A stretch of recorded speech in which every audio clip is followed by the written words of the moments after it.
papers, it is really difficult to decide which paper has to use with that particular subject or medium. There are a lot of paper out the market.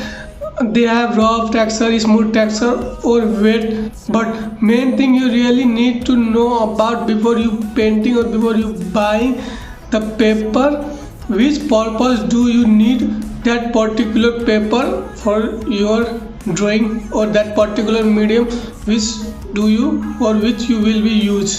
It is really helpful to know about the paper you will be using. For example, for practice you will be use cheap paper, and studio commission or gallery work you will be use expensive or branded paper.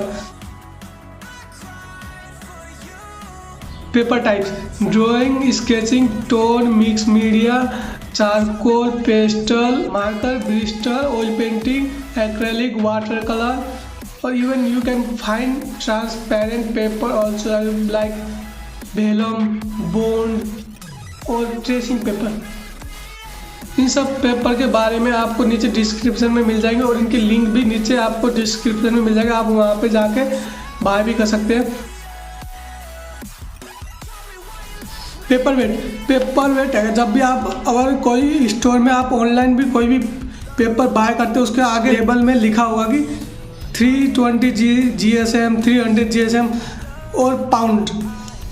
Paper measurement करने का दो ही method होता है, pounds और GSM ज़्यादातर United state में ज़्यादा use होता है, और GSM मेजरमेंट और कंट्री में ज़्यादा यूज़ होता है, क्योंकि GSM पाउंड से ज़्यादा एक्यूरेट मेजरमेंट करता है।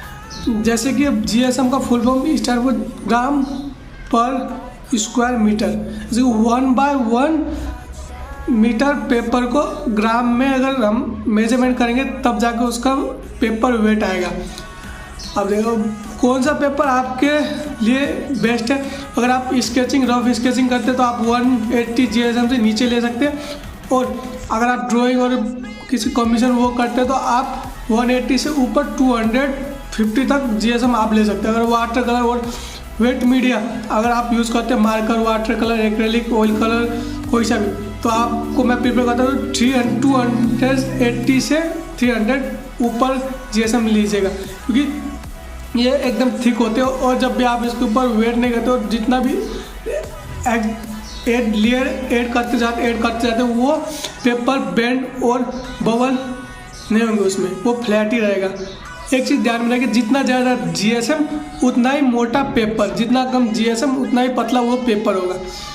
तो हमेशा पेपर खरीदते समय GSM ज़रूर देखिएगा, और अपने कोई सा भी ड्राइंग के हिसाब से वो पेपर खरीदेगा।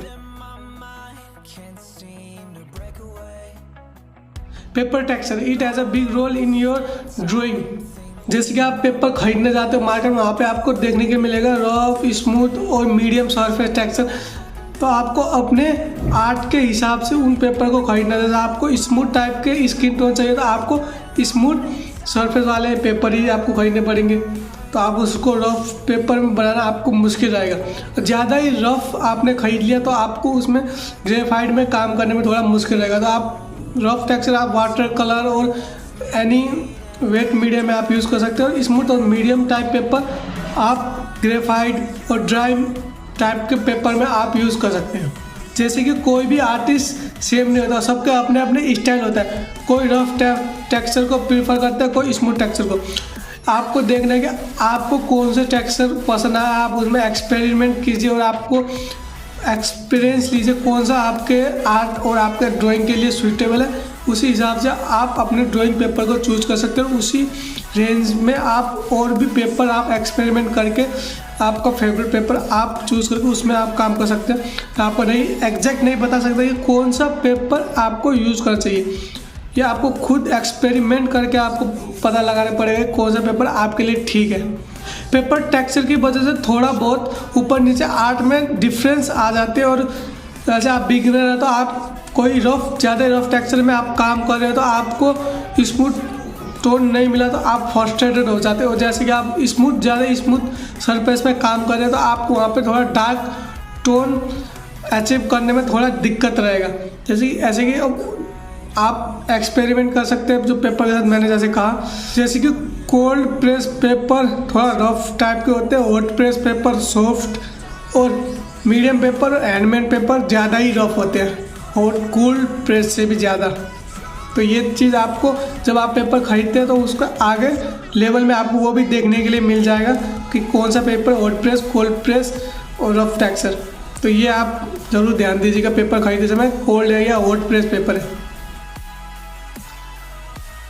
एसिड फ्री पेपर, अगर आप कोई भी पेपर खरीद रहे हैं और उसमें आप ड्राइंग करें कोई भी कमीशन वर्क, स्टूडियो वर्क और गैलरी वर्क के लिए, तो आपको वो पेपर में देखना पड़ेगा वो एसिड फ्री हो, क्योंकि एसिड फ्री की वजह से आपका पेपर येलो नहीं पड़ता।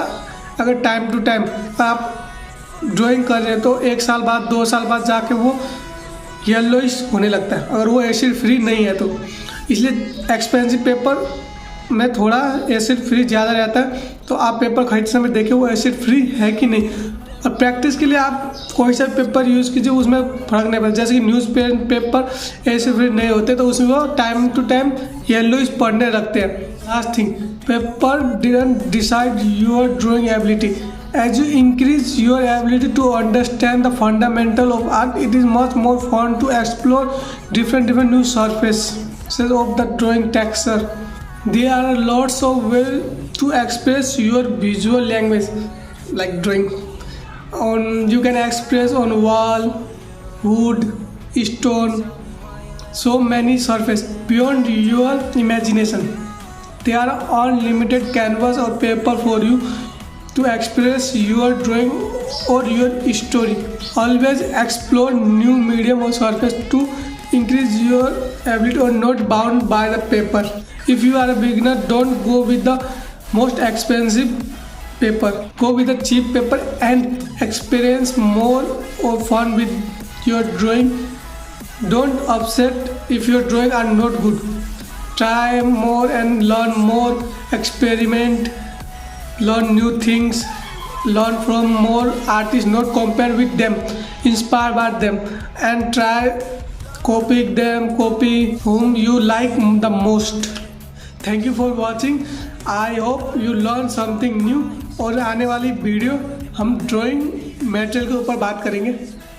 Tata, bye bye.